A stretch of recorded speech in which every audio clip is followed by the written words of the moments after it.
To understand our current political economic system, we need to understand its origins. This requires looking back to the transition from medieval feudalism to capitalist modernity, along with the role and development of social beliefs, private property, interest, and the market. Our story begins in the late Middle Ages. England and France are embroiled in their 100-year war. To the far east, the Ming dynasty are building the Forbidden Palace, whilst their treasure fleet sets sail through the Indian Ocean towards Africa. In West Asia, the Ottoman Muslims have expanded their influence, occupying what is left of the ancient Byzantine Empire. The fall of Constantinople will send shockwaves throughout Western Christendom.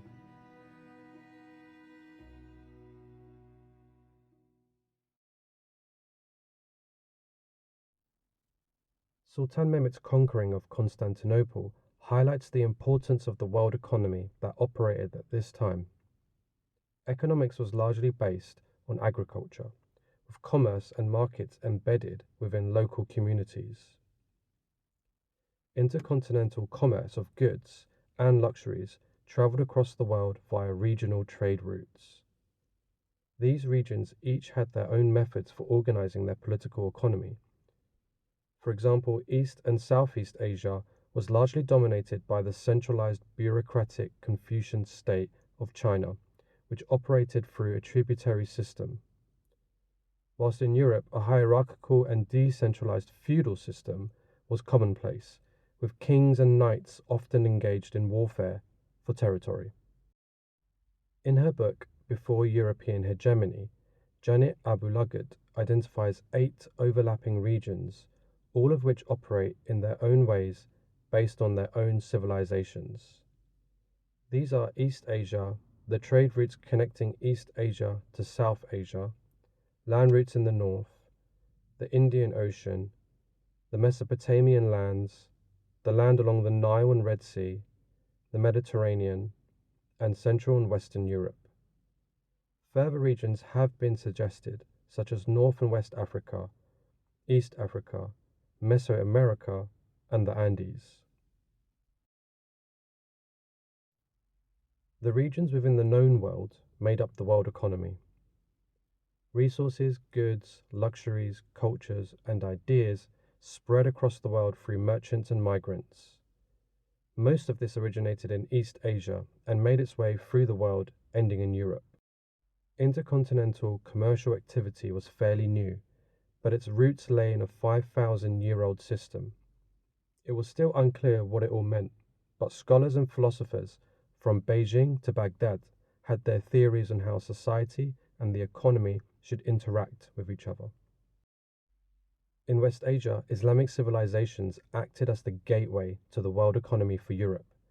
Goods and luxuries had to go through West Asia first in order to get to Europe. But the 700-year bloody exchange with European Christians and the capture of Constantinople would force the European kingdoms to find alternative routes to the luxuries of the world economy, thus setting the path to the conquest of the Americas.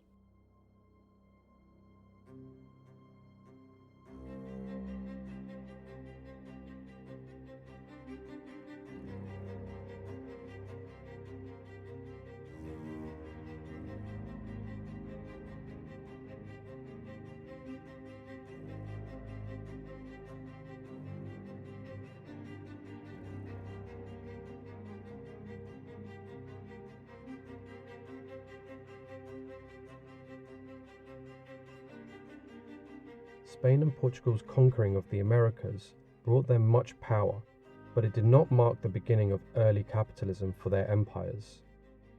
Instead, we must pay attention to northwestern Europe, specifically the outskirt lands of England, for it is here that a dramatic shift had occurred which would fundamentally change how their economic model operated and make the small kingdom a global superpower. This change was a gradual transition from the feudal system to the early modern capitalist system. Once it was established, it was difficult to resist. The regional, locally based world economy would be conquered and assimilated into a single system of global power and profit, a system that continues to exist today.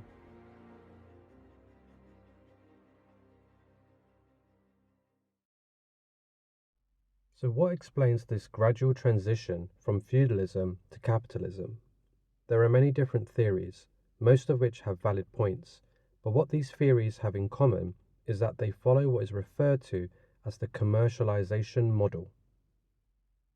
The crux of this position is that capitalism emerges with commercial trade, merchants, and the liberation of the market from customs and traditions. The Middle Ages in Europe was witnessing a commercial revolution that brought with it large quantities of luxuries, wealth, and finance. The result was the rise of urbanization, artisanship, and wealthy merchants. These agents of commerce, or bourgeoisie, are seen as the rational, intelligent, progressive liberators, challenging the laziness of peasant farmers and the megalomania of kings and the Catholic Church. Their attempt to liberate the market from custom and tradition is expressed through revolts and eventually revolution.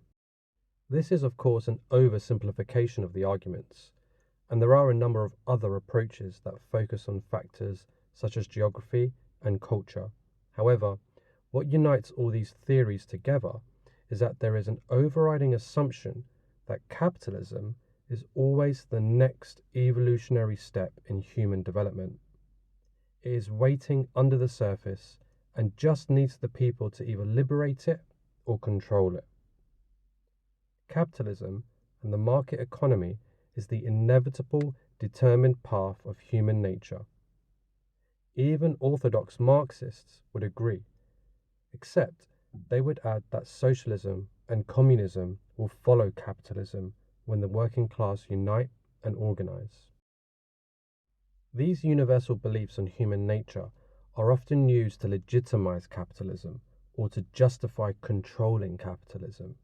For example, we will often hear comments such as, "Humans are by nature greedy and selfish." Under this abstract and universal statement is a belief that all humans operate under market mechanisms. That is, we are a market society and we are all under the inevitable law of supply and demand.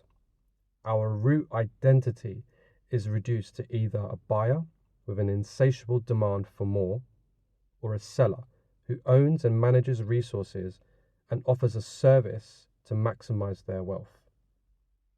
Everything revolves around the market and personal wealth. From necessities such as food, clothes, and shelter, to social gatherings, ideas, and culture, everything has a price, and its value is determined by the market. All of this occurs within a world of scarcity and competition, which necessitates the need for the market order. This is the universal way of the world, and it's how human civilizations have progressed. The main problem of this approach is that it fails to recognize societies that interact with markets through non-economic relations. These pre-capitalist non-market societies have existed throughout recorded history and operate within a holistic relationship between the land, local market, and their moral beliefs. Whether those beliefs are God, truth, or some higher purpose, society takes responsibility over its moral commitments. These elements were embedded together in a mutual relationship and, as a whole, it formed their culture, system, and way of life.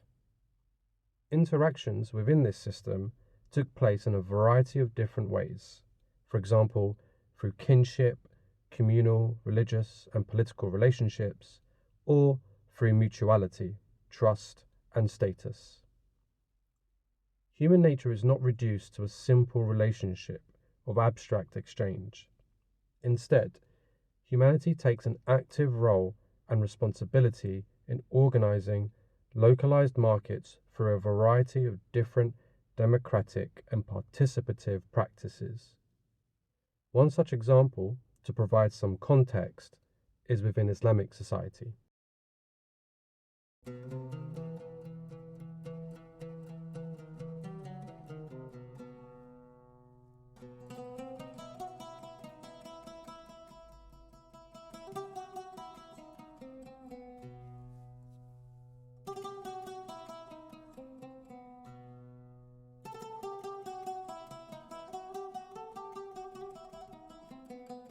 Islam, during its golden age, promoted a type of popular free market ideology based on networks of trust and reputation.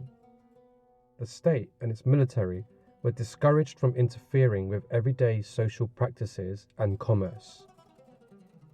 Rather than escaping the common life to become a wealthy urbanite, Islamic society defined itself against the state and resembled a type of mutually beneficial alliance between merchants and common folk.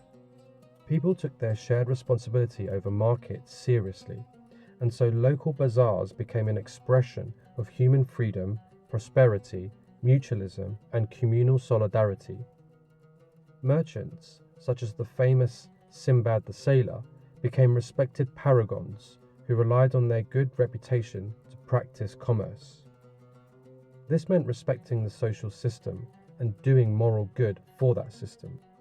Honour and credit became indistinguishable. Breaking your word or making money in dishonourable ways was bad business. Rather than a guaranteed passive income, profits became a resulting bonus from risky commercial adventures and were distributed amongst partners. Interest was strictly forbidden, and hoarding wealth was discouraged.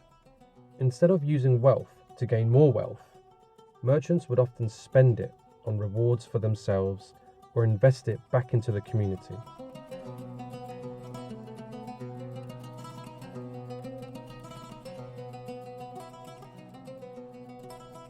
The Islamic world gives us an example of how societies are embedded with markets and organize them freely through moral practices of mutual aid and interdependence.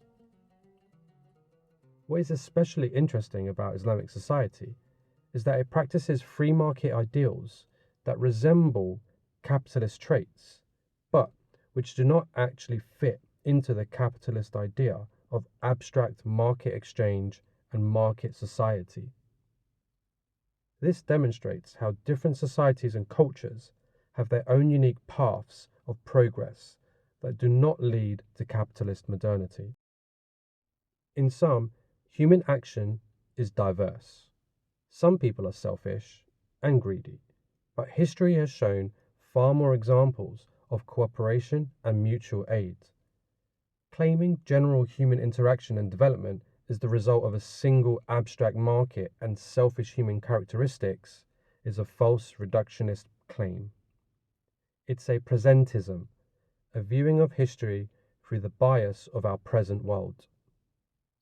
This approach not only ignores but disguises examples of humanity acting in ways that do not meet the market model of abstract exchange.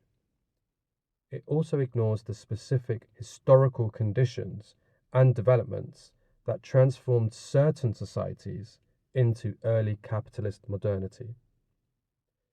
So if capitalism is not a natural and inevitable consequence of human nature, then what are its origins?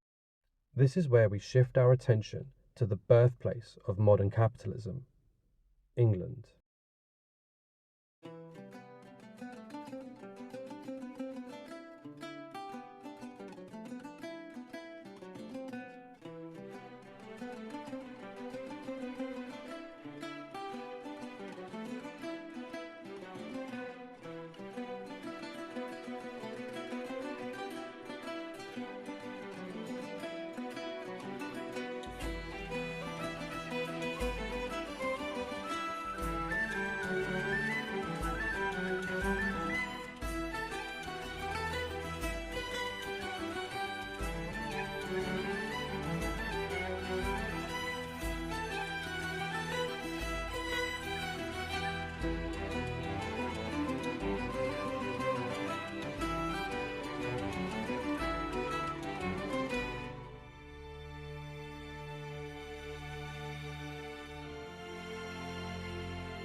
England was a feudal country.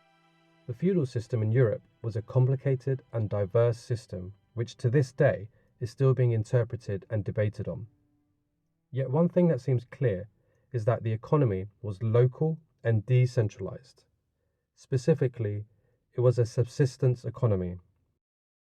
Peasants worked and lived in relative security off the land and the means of their own production, but the ways in which land was organized started to have a severe impact on their self-security. Land was owned by the monarch, who distributed it to the lords, nobles, and bishops. Above the monarch was heaven, truth, and morality, often practiced and translated through the Catholic Church. Peasant farmers stood at the bottom of the hierarchy, working the fields and pastures to produce the necessities. They were just slightly above the status of slaves and were referred to as serf peasants.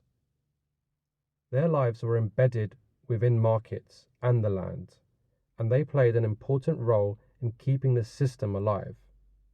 They worked in what is called the open field system under a manor and under the rulership of a lord or bishop. Each manor had large fields that were divided into strips. Strips were worked on by serf peasants who were required to produce goods for their lord. However, peasants also enjoyed some autonomy over the land and regulated it in the interest of their community through cooperation and mutual aid.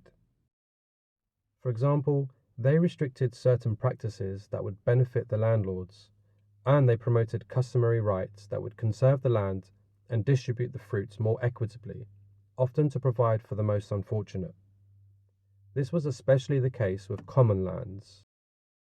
Commons are an autonomous space of inclusion, self-governance, and collective spirit.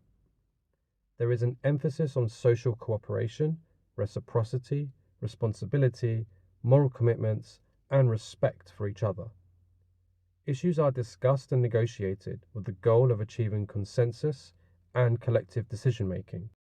Everyone has equal access to the shared property, including the lands, waters, forests, systems of knowledge, and capacities for care. Common lands have been, and continues to be, an old tradition for pre-capitalist communities across the world. The respect and responsibility towards the local land is what makes these communities secure, cohesive, and sustained, hence the resulting subsistence economy. In feudal Europe, however, the majority of serf peasants did not enjoy the freedom they desired. They were subject to their overlord and were often confined to their geographic position and a life of servitude. Their lives could suddenly be interrupted or transformed because of the whim of the lord. Many peasant farmers and radical thinkers started making demands for freedom and social change. One influential figure was John Bull, an English priest who challenged the corruption and power of the ruling classes. This desire for change eventually led to the Peasant Revolt of 1381. A new poll tax had been introduced by the English government to fund another war with France. Common people, from serf peasants to free peasants and village elites, were already suffering from the Black Death and increasing poverty. Anger was rising, and this new poll tax was the final straw. In Kent and Essex, groups of men gathered, and soon an army had formed under the leadership of Wat Tyler. Tyler freed John Bull from imprisonment in Canterbury, and together the army marched into London, burning the homes of the rich.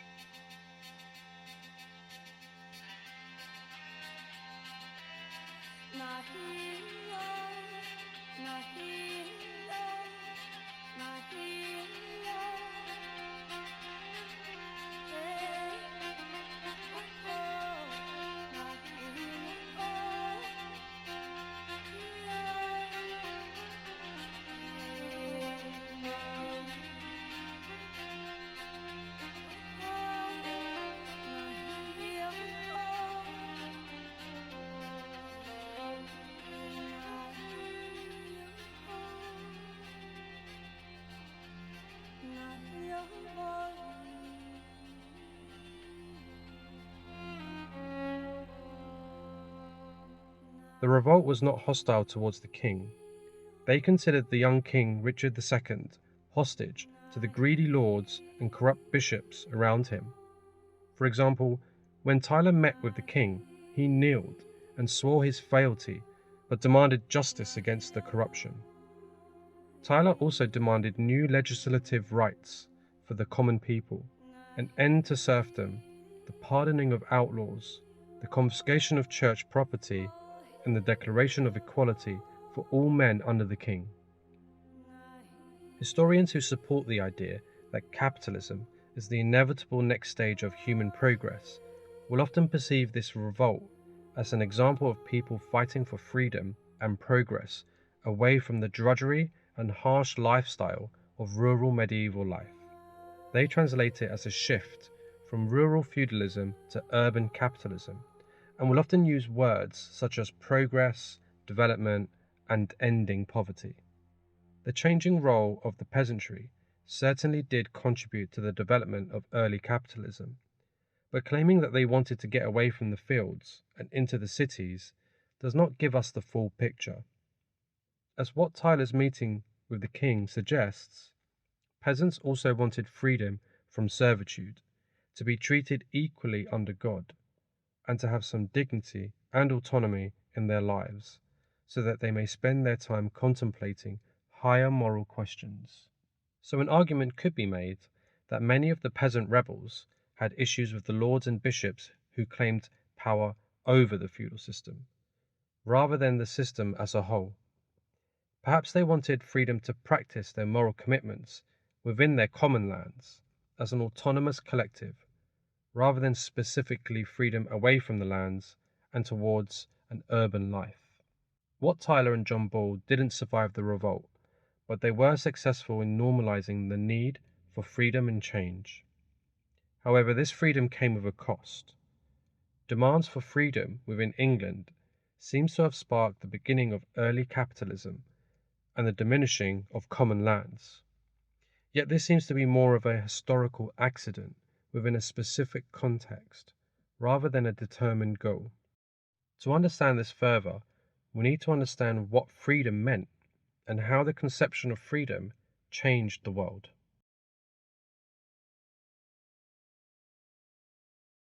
Freedom under Christianity meant to be free from the effects of debt and sin. Freedom was essentially salvation and redemption. All humans were considered sinful, with an infinite desire for more, and this put them in a state of endless debt to God.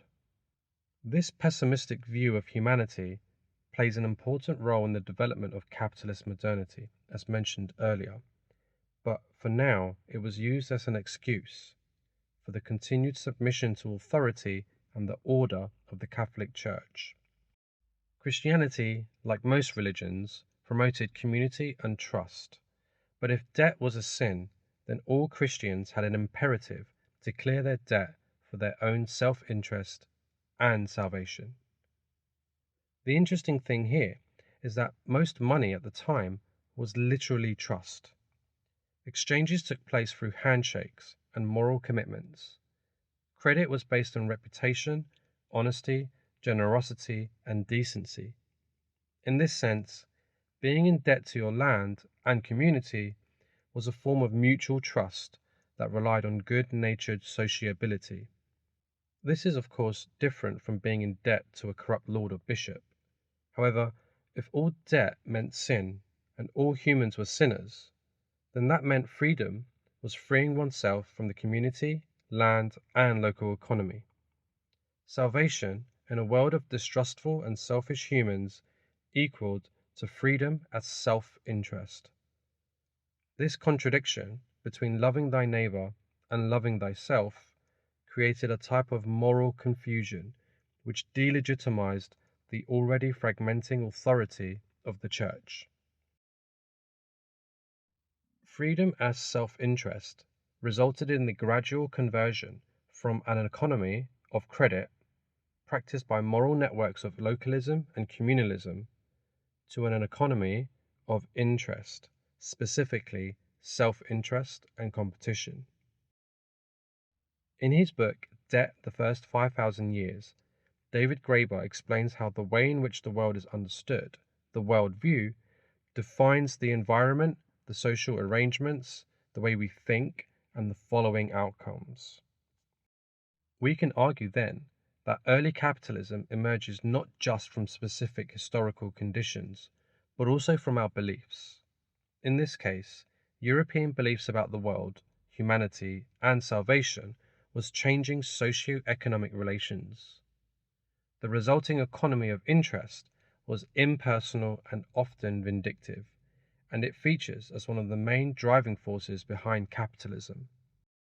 Disassociating oneself from community makes it far easier to exploit them. So the question we should be asking here is, why were people's view of the world changing from one based on communal trust to one based on self-interest? Freedom away from a sinful society towards self-reliance was one reason. The fragmentation of authority, both from the church and local lords and kings, was another. But it all goes hand in hand with the other great driving force and institution of capitalism: private property.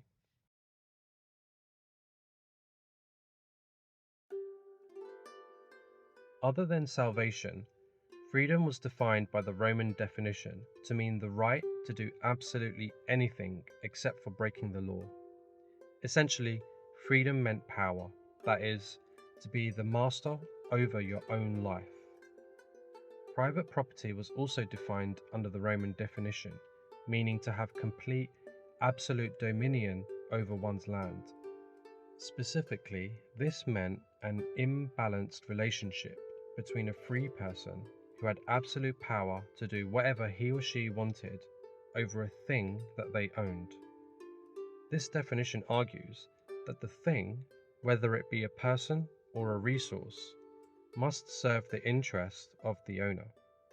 In other words, someone who is free has the right to own and control private property in whatever way they wish for their own interest. The Church had condemned interest as a sin along with slavery, but its failure to critique the Roman definition of private property and freedom meant that practices of mastery and interest would inevitably reappear. All well-meaning Christians endeavored to become their own king within their own private dominion.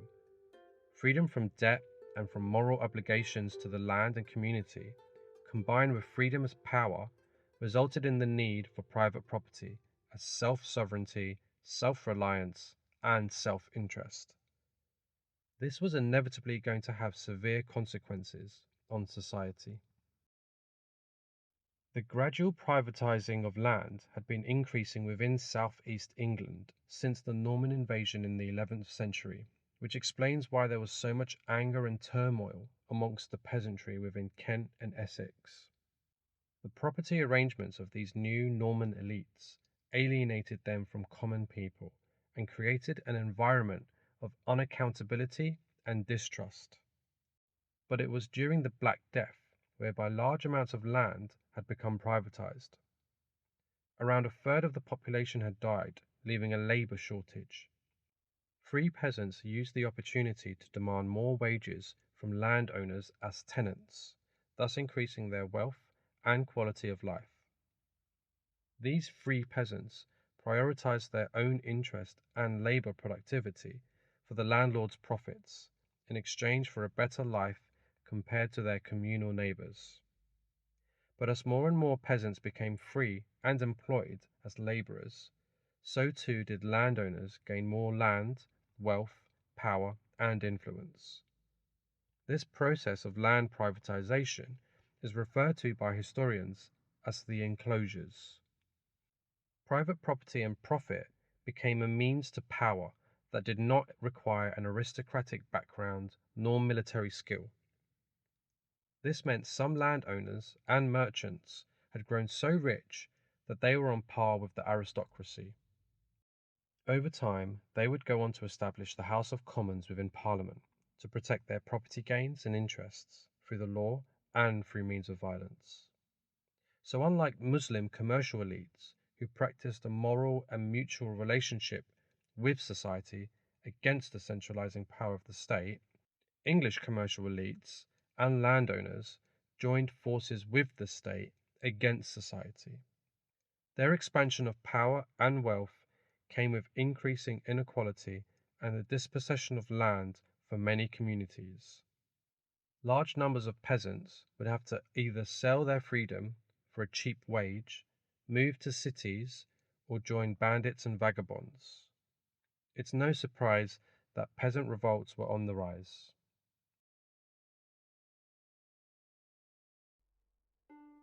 The gradual effect of all this meant that practices of interest and passive income increased alongside private property. With private property and interest came unfair advantages, the concentration of wealth and ownership, inequality, scarcity over land, and dispossession. The migration and revolts of peasants across England is far better understood as a result of a dispossessed and propertyless mass, rather than a sole desire to become free from the tyranny of despots in the church.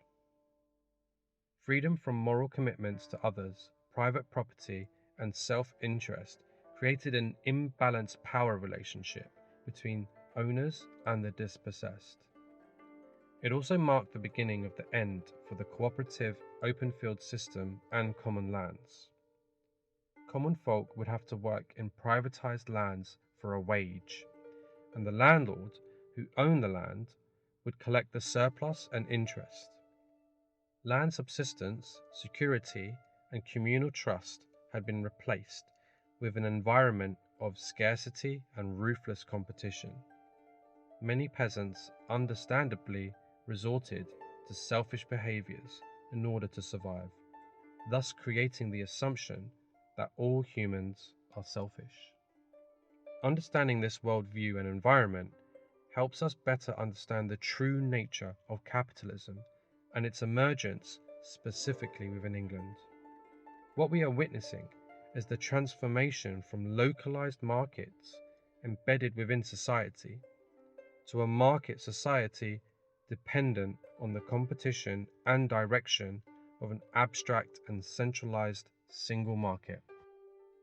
From the landowners to the propertyless majority, English society was becoming a market society. Both classes became dependent on the market and competed with one another within a socially constructed, scarce environment. Now facing a state of insecurity and poverty, peasants played the game of the market and sold their free time to survive, whilst owners competed against each other for more land, wealth, efficiency, and cheap labour. Local markets could not compete against cheaper goods from other regions, so whole towns would end up bankrupt and markets would disappear. A single national market emerged, which meant even more competition with rich landowners outside of England. This also meant a need for endless growth, increased productivity, and expansion of privatization, or otherwise face being consumed by the competition. Mieksin-Wood calls this the market imperative.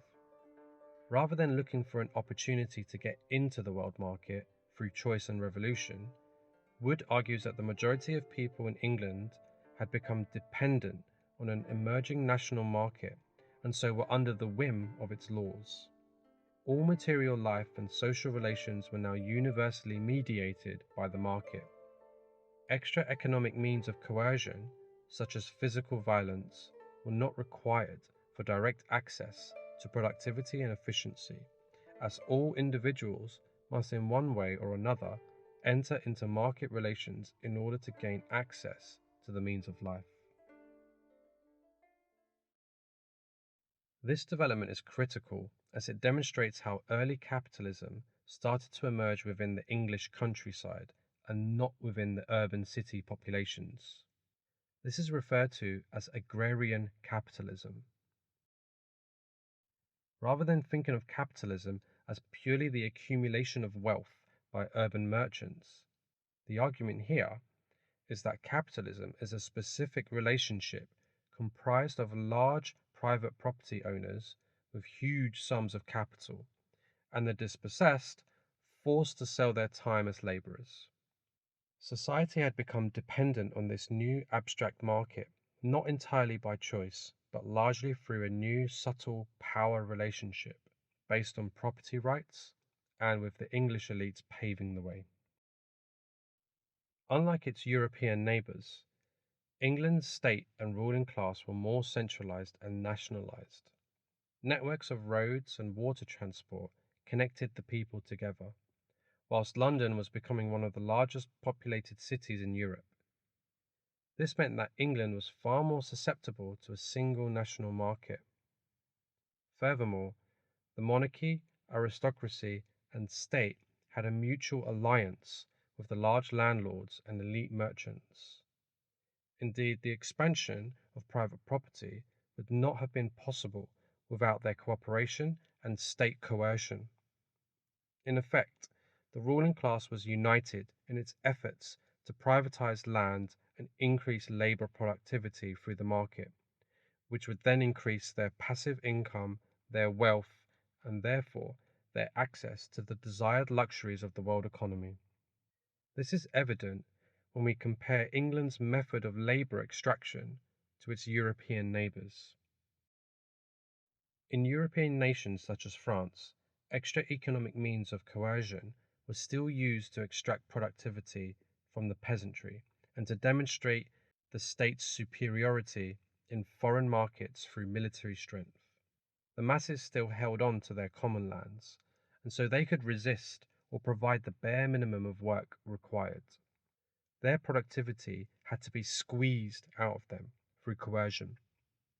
When they revolted and challenged the status quo, the ruling class would counter by putting them back into their place as serfs, therefore reinforcing feudalism.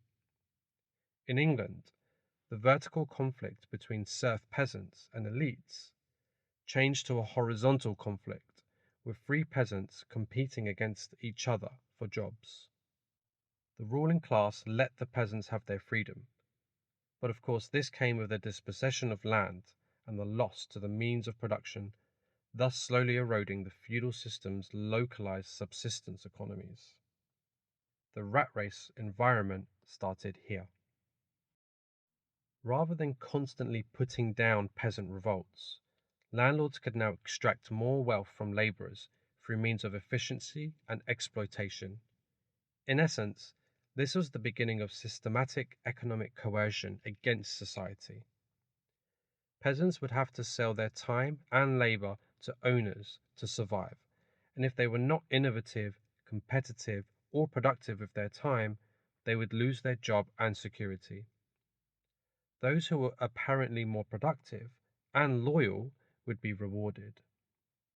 Although both the ruling class and the propertyless majority were now dependent on the market imperative, it is clear that the English ruling class used this opportunity to not only boost their power over society by putting an end to popular revolts, but also to fund their global expansionary ambitions against their international rivals. This is especially evident when we compare the different methods of colonialism being practiced by the Europeans. The conquest of the Americas by Spain follows the same pre-capitalist pattern of power.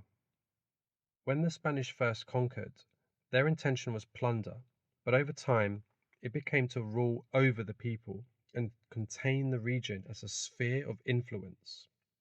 The region would export its produce, such as fruits, spices, luxuries, gold, and silver, to the homeland in Europe.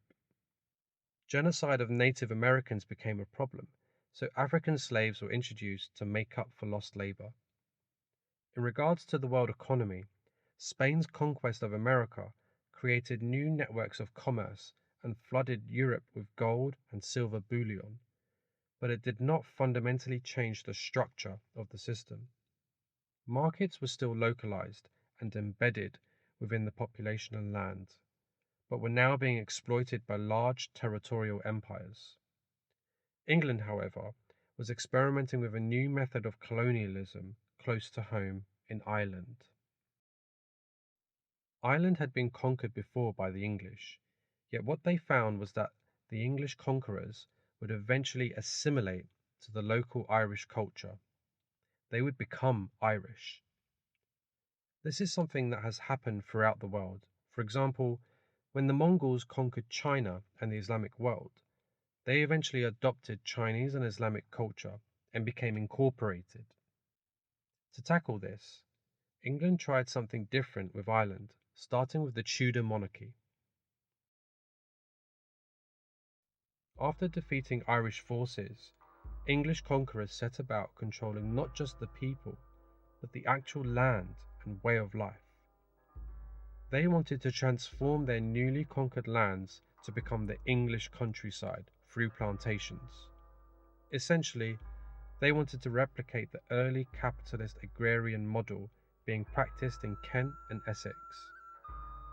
Englishmen from England would come to Ireland as tenant farmers and focus on productivity, efficiency, and commercial profit. Irish common lands were privatised, putting an end to old traditions, customs, and cultures, and forcing the native Irish away. The market imperative had now been firmly established in Ireland, making it dependent on England's market. Irish tribal leaders soon copied and adopted this system to maintain their local power.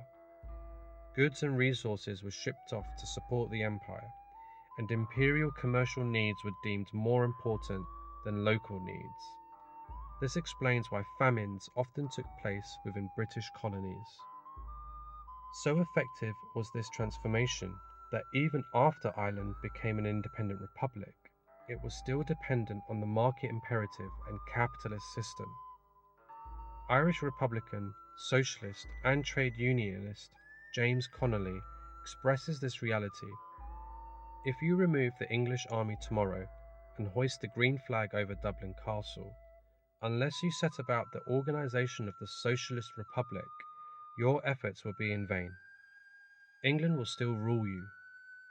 She would rule you through her capitalists, through her landlords, through her financiers, through the whole array of commercial and individualist institutions she has planted in this country and watered with the tears of our mothers and the blood of our martyrs. Ireland was the playground of England's new settler colonialism, and it became the first early capitalist colony. It differed from traditional forms of pre-capitalist conquest and demonstrated how effective it could be. The same model used in Ireland would go on to be used in the Americas, leaving behind a path of destruction for Native American history, culture, identity, and way of life. To this day, when we speak of development, progress, growth, ending poverty, and building cities of splendor and wealth, we are often speaking about assimilating a particular society or environment into capitalist modernity. In some private property social arrangements, Western European conceptions of the world and freedom, an economy of interest, and a centralized ruling class put England in a unique and advantageous position. It was now more efficient with its economy, whilst at the same time its military and international expeditions were somewhat more flexible compared to its European neighbours. It had control over a dependent and insecure society with a large pool of unemployed people ready to be hired as soldiers, settlers, or whatever else the empire deemed necessary. England became a power to be reckoned with, and its early capitalist economic system was demonstrating its power across the world. However, capitalism as a dominant world system was still not established. England was at the experimental early stage and did not fully understand what it had created. To keep this new emerging system going, elites would need to rationalize and justify their actions with philosophies and ideologies. In the next episode, we'll look into the early modern era and analyze the great thinkers and concepts that emerged to rationalize the need for modern capitalist order, along with the important partner and provider of capitalism, the nation state.